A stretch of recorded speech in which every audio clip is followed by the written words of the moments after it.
Hi, this is Stacy with Gooseberry Bridge Farm, and we're in the garden. It's very sunny. It's September, and this is Teddy. And what are we doing today, Teddy?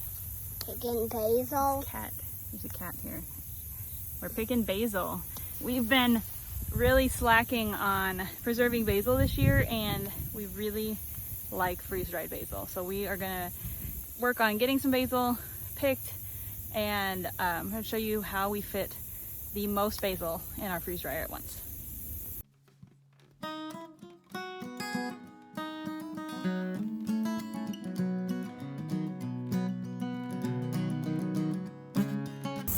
The garden is kind of weedy and kind of looking sad right now, except we have these beautiful basil plants here down the tomato rows. This one is lemon basil. This is just the regular sweet basil. There's basil all in that raised bed. Teddy, we're gonna pick this right here next, behind you. And we have our main planting of basil over at the end of this row that I will go show you in a minute to show you how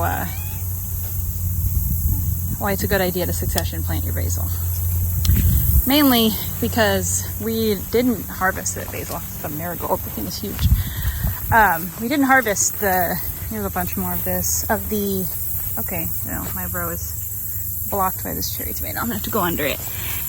Anyway, we did not harvest our main basil crop. It is here. This is all gone to seed. Let's see if I can get over it. It's all, which is fine. I mean, it's actually gonna reseed, and it is covered in bees. I actually don't know if you guys can hear that, but there are honeybees all over this. So this is definitely not wasted. Plus, it blew over in a storm a few months ago, which is part of the reason I never picked it and why it's so close to my tomatoes. It was supposed to be like right here, but it all fell over. But there are actually still, this is mostly lemon basil. There's still tons of good leaves in here, and it's fine if it's blooming. Doesn't matter. Can you hear the bees? Listen to the bees, buddy. You hear them? It's probably hard to hear over all the other bugs. But there's so many bees. So anyway, we're okay with feeding our bees. So this is our original sweet basil area, and also covered in bees. It's not blooming quite as much. We have cut some of it and used it, but we haven't been like heavily preserving it. It goes kind of all through here. I don't even know how many plants it is. Maybe like 15, 10. But we planted the later successions interplanted with the tomatoes, which is done really well. They've been more shaded and just generally happier. Here's some more lemon basil here. There's a bit more over here. There's more basil in all these raised beds. And then this purple flowering basil over here is Thai basil. And we are going to preserve that too. But I like to keep them all separate for preservation purposes. I'm coming, buddy. So yeah, we just started a bit too much. This is all Thai basil too. These plants were so scrawny, I didn't even think they would make it. I'm gonna come back over there so you don't have to come across with the basket. I did not think they were gonna do anything. I planted these, I mean, there were maybe 5 or 6 in here that we put in between these tomato plants, and they are just huge and so healthy, and they are not flowering as much as the plants that are over there in the raised bed with celery and the raised bed that did have carrots in it. So I think that they were maybe slowed down by the shade of the tomato plants, but it's kept the plants a lot healthier. Basil likes heat, but I don't think it really appreciated the just like extreme sun and all of that. I don't know. It looks way better over here. So we're gonna harvest this soon. We really need to get on it with all of our basil, but our freeze dryer has been full of everything else. I'm picking tomatoes too. Here, Teddy, want to put these in the basket? We've been freeze drying a ton of okra and sweet peppers, mainly sweet peppers, and cherry tomatoes, and these little not quite cherry, but not quite, I don't know, these salad tomatoes. We've cut these into quarters and freeze dry them. and I really need to harvest some more of them because we have had a horrible tomato year thanks to the rain. You can see how dead my plants are up on top. There's just been too many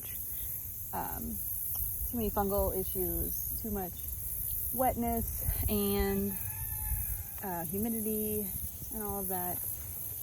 And they're just, I mean, they're just not doing that great. And they had a bit of a slow start because we had a really cool spring. So it's just a bad combination. It's cool spring, really dry for a couple months, and then really wet. It's just, they didn't even have a chance. But anyway, we were gonna pick more of these cherry tomatoes because we are preserving every tomato we can since we don't have as many as we normally do. And we were making plans for next year to add even more tomato plants to the garden. There's about 50 this year. We've upped our cherry tomatoes, which was really helpful. We got these super sweet 100s and some sun golds and some other really sweet hybrid varieties. When we freeze dry them, they taste like candy. And anything we can do to grow snacks for these short people is really helpful. Yeah. Should we pick some cherry tomatoes? Where are the cherry tomatoes? Here. Right there. Oh, I'm being cute here, loading up our large harvest basket with basil. Usually I would use a couple of laundry baskets to harvest basil, but here we are. Okay, pass that one to me. We're not too worried about how much we leave on these plants, but they will grow back as long as it stays warm. We're into September, so we're going to be getting cooler at night, and basil doesn't really like that. It would be pretty normal for us to start having lows in the low 60s or upper 50s, and we have had a few nights like that, and it's just not something basil enjoys. It will slow down its growth. Can you get that one on the ground over there, bud? So we really should have been doing this first harvest in July, and we didn't. Look at this lemon basil. This is what I was talking about with it being in the shade. It just looks so much healthier, and look how big these leaves are. I will have to compare some that have been in the sun for you. These are big. No, don't cut any marigolds right now, bud. Look. Oh, I just stuck my head in a spider web. These are more normal lemon basil size. I'm gonna wipe the spider web off now. Teddy just told me the spider is not on my head, so I'm okay. All right, let's take these back to the house, Teddy, and we'll get started. I bet it will fix its web. Not started yet. There's nobody tomato. Yeah. Those spiders don't usually make their webs during the day, do they, Teddy? No. They make them at night. Let's go show them one of our garden spiders. Yeah. Okay, on the way to the garden spiders, we found more bees. I'm sure it's really hard to hear them over all the other bugs on the video, but we can hear the bees really good. Yeah. There you go. All right, Teddy has the phone now. He's going to show you the garden spider. Oh, the grasshopper just tried to jump in his web. There's whenever he's shaking his web just to warn us not to run into it. Here, go on this side. Look at him go. And then you can see the egg sacs in the background. Those are actually last year's egg sacs from our garden spiders from last year. And then over here is another one. That one looks like he might be eating a grasshopper. You see that, Teddy? Yeah. So we like these big spiders. The grasshoppers and the harlequin beetles have eaten all of this kale. I don't really care at this point. We are getting ready to pull everything out of this bed really soon. The spider really doesn't want us in his space. And then we're going to plant some lettuce and other greens and maybe some carrots in this cold frame for fall. We're also going to be planting carrots and greens in some of our raised beds, since often we don't have like a hard freeze until into November, though it does occasionally happen with our very first frost in October. So we'll see. not hiding. Oh, you missed him. I didn't. Here, Teddy, right here. We've been hunting grasshoppers. We've got another neat beneficial insect that's helping us with grasshoppers. Teddy's trying to give the grasshopper to the spider. I don't think that spider's web is in good enough shape for catching grasshoppers. The other side is. Anyway, brown leatherback beetles or soldier beetles. We've got a whole bunch of those in the flower fields on the Celosia, and they eat grasshopper eggs. Oh! Was eating something? Looks like he was eating something. Whoa! What did you find? I think I scared him. Oh, the garden spider. His web looks pretty rough, but yeah, he has some little moths in his web, or her web. I was just looking at these loofah flowers. They're so pretty. Found another garden spider. That one is eating some kind of grasshopper creature, and it is residing in our little corner loofah bean area. Mostly loofahs at this point. There's some really pretty loofah flowers up there. There's 2 loofah plants planted over there that kind of went crazy. I think I planted one more over here, but I don't really know. And a sweet potato. Yeah, those are sweet potatoes that I planted super late, so they're probably not going to make anything, but at least they're pretty. Here's another kind of basil we grew this year. This is African basil. It doesn't have the same feel as the regular basil, and it smells like pizza seasoning, basically. It smells like it has oregano in it and other pizza-y things, and it is really, really good and everything, basically. I love it. But it's a little bit harder to grow. It wants a little bit warmer temperatures. I don't get as much germination rate. It doesn't grow quite as fast. I've got like 3 plants here. And I really need to get some more seeds because I did cut one. I have a pint of freeze-dried African basil, and I can probably get another pint off of what is left. And then we're just gonna have to hoard it, right, Teddy? Yeah. Okay. All right, now we'll get past the weeds, and we're really gonna go inside and work on our basil, which we will probably come out and get more because this is gonna. I got a couple okra too in the basket and a bean. It's hard to come to the garden for just one thing.